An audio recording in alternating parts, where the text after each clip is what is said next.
샬롬 할렐루야. 2차 영혼육 첫 번째입니다.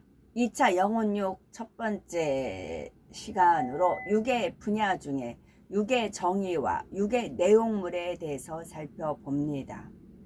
성경 곳곳에 보면 육을 버리고 영의 것을 취해야 함을 알려주시는데, 이는 곧 육에 속한 사람이 아닌 영에 속한 사람이 되어야 한다는 말씀이지요.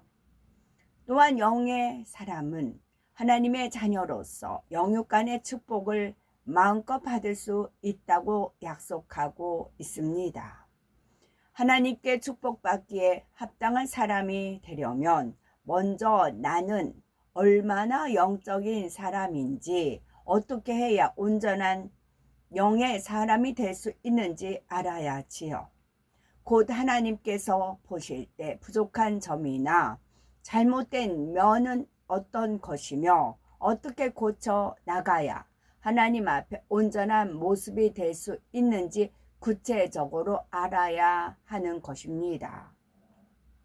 그렇게 해서 우리가 영적인 모습으로 변화되면 하나님 앞에 담대함이 옵니다. 하나님께 사랑을 받으며 항상 응답받고 축복받아 능력 있는 신앙생활을 할 수가 있는 것이지요. 이를 위해서 우리는 말씀을 듣고 깨달은 것을 명심하여 중심과 행함이 변화되어 나가야 합니다. 권투 선수가 운동을 잘 하려면 권투에 대한 규칙과 이론을 완벽하게 공부한다고 되는 것이 아니라 실제로 연습을 해서 능력을 얻어야 합니다. 신앙생활을 할 때도 마찬가지지요. 어떤 분들은 오랜 세월 동안 수많은 말씀을 들어서 알지만 자기 것으로 만들지 못하는 경우가 있습니다. 때로는 진리에 비춰보아 자신에 대해서 깨닫기도 하고 잠시 동안은 변화되려고 노력해 보지만 시간이 흐르면서 다시 예전의 모습으로 돌아가 버리고 마는 것이지요. 그러므로 지혜 있는 자같이 세월을 아끼며 신속하게 자신을 변화시켜 재림의 날에 온전히 거룩한 주님의 신부로서 신랑 되신 주님을 맞이해야 되겠습니다. 육의 정의를 살펴보겠습니다. 신앙생활을 하다 보면은 육을 버리고 영으로 들어와야 한다, 또는 육의 사람이 되지 말고 영의 사람이 되어라 하는 말씀을 자주 듣게 됩니다. 처음에 이런 말씀을 들으면 육을 버리라니 도대체 내 몸을 어떻게 버리라는 것인가 라면서 이상하게 여길 수도 있는데 차츰 이해가 됩니다. 세상 사람들은 육을 짐승의 고기, 살이라고 정의를 하지요. 그런데 영적인 의미의 육은 전혀 다릅니다. 육체도 육신도 각각 영적 의미가 있는 것이고요. 성경에서 몇 가지 예를 찾아보겠습니다.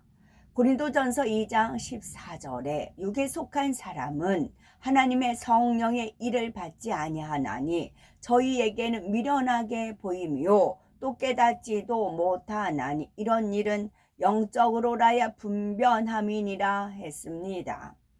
여기서 육에 속한 사람은 성령의 일을 받지 않는다 했는데, 이때 육이 사람의 몸을 의미한다면 우리가 몸을 입고 있는 동안은 성령의 일을 받지 못한다는 말이 되지요.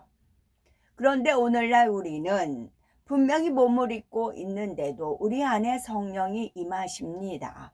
또 방언이나 기타 성령의 은사를 받으며 성령의 역사를 무수히 체험하지요. 그러니 여기서 육은 우리의 몸을 의미하는 것이 아님을 알 수 있습니다. 육신, 육체 등도 마찬가지이지요. 로마서 8장 9절에 만일 너희 속에 하나님의 영이 거하시면 너희가 육신에 있지 아니하고 영에 있나니 누구든지 그리스도의 영이 없으면 그리스도의 사람이 아니라 했습니다. 우리가 하나님의 영, 곧 성령을 받았을지라도 여전히 눈에 보이는 몸을 입고 있으니 여기서도 육신은 영적으로 다른 의미가 있음을 알 수 있지요. 즉 육신이 우리의 몸을 뜻하지 않는다는 것입니다. 육체에 대해서도 갈라디아서 5장 24절에 그리스도 예수의 사람들은 육체와 함께 그 정과 욕심을 십자가에 못 박았느니라 했습니다. 이 말씀은 우리의 몸, 손과 발을 십자가에 못 박았다는 뜻이 아니지요. 육체라는 단어의 영적인 의미를 알아야 이 말씀을 정확하게 이해할 수가 있는 것이죠. 갈라디아서 5장 13절에 형제들아 너희가 자유를 위하여 부르심을 입었으나 그러나 그 자유로 육체의 귀애를 삼지 말고 오직 사랑으로 서로 종노릇하라 했고 육체의 일은 현저하니 곧 음행과 더러운 것과 호색과 하면서 육체의 일들이 무엇인지 설명합니다. 물론 성경에 나오는 육체, 육신, 육 등이 모두 영적인 의미만을 담은 것은 아니라 단순히 몸을 지칭하는 경우도 있습니다. 그러기 때문에 우리가 영적인 의미를 알아야 어떤 것은 영적인 의미로 쓰였고 어떤 것은 그렇지 않은지를 분별할 수가 있고 그래야 하나님의 뜻을 정확히 깨달을 수가 있는 것입니다. 그러면 영적인 의미의 육은 과연 무엇일까요? 육은 썩어지고 변질되는 거, 없어지는 것들의 총칭입니다. 이 육과 반대되는 개념이 바로 영이고 영은 영원하고 변함이 없는 것, 온전하고 아름다운 것을 의미하지요. 이 세상에 있는 것은 썩어지고 변질되는 것이 대부분입니다. 사람의 몸도 늙고 병들며 죽으면 썩어서 한 줌의 흙이 되어 버리니 결국 육이지요. 꽃도 나무도 동물도 해와 달과 별들도 시간이 지남에 따라 변질되고 썩어지고 없어집니다. 눈에 보이는 것만 아니라 눈에 보이지 않는 것들도 마찬가지지요.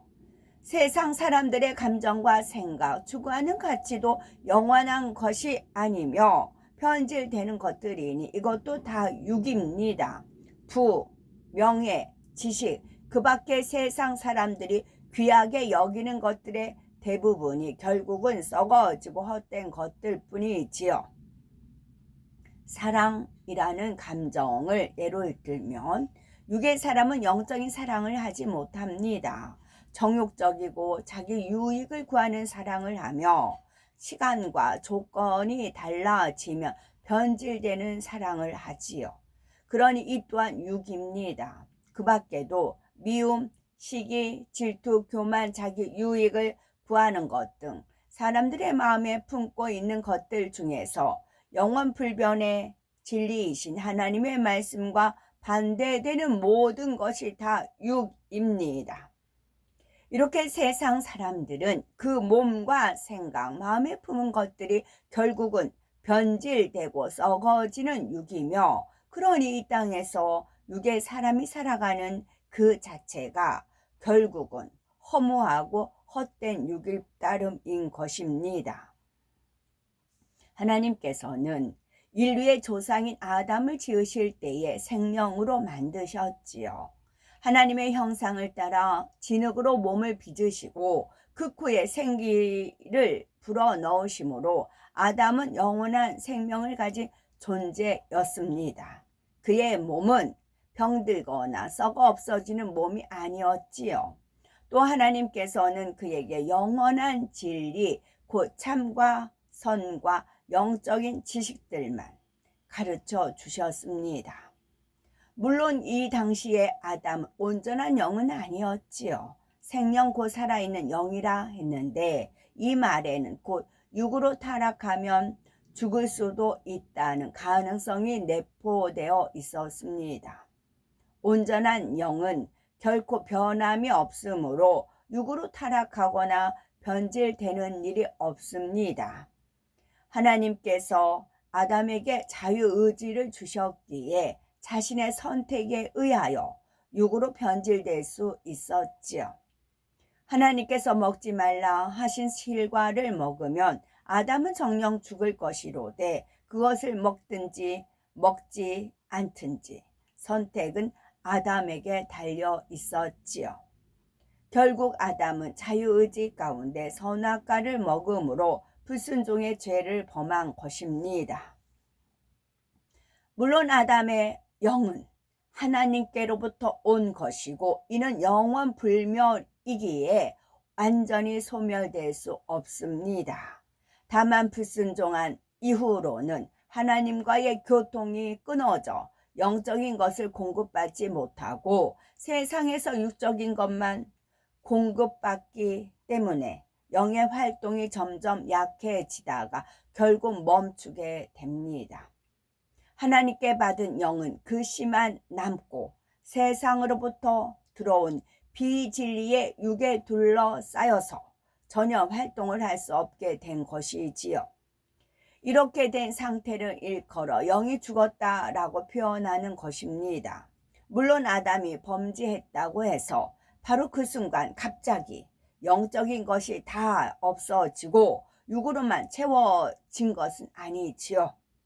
그러나 범죄하는 순간부터 영을 공급해 주시는 근본 대신 하나님으로부터 연결이 끊어졌기 때문에 육으로만 채워지는 것은 시간 문제였습니다.